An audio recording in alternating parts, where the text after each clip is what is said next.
অনারা হনতত বাইপনে আসমান ওররি হোটেল অবদ ইয়ান ইয়ান science fiction নয় ইয়ান ঐতজার ইয়ানোর হদে স্পেস হোটেল চারোটা হতুন গুড়ি গুড়ি ওরে আর আসমানোর সাই ফেজুম আর চারোটা হতুন গুড়ি গুড়ি ওরে আর দুনিয়ারে সাই ফেজুম কেন বহ এটা বুঝতে যা আর কি ইন্টারেস্টিং শিসকল আছে দিয়ান আইও আর সাই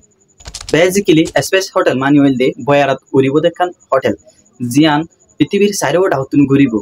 অরবিটাল অ্যাসেম্বলি কর্পোরেশন এ বড় কোম্পানি ইবাই টালান গড়ে দে সামনে ফিউচার মধ্যে যায় রে দরখান স্পেস স্টেশন গরিব জিয়ান বয়ার মধ্যে ঘুরিব আর এডে বেশা বেশি সুন্দর সুন্দর আরামর রুমকল থাকিব রেস্টুরেন্ট থাকিব আরো থাকিব দে সিনেমা হল ৬০ জন পর্যন্ত মানুষ একসাথে থাকিতে পারিব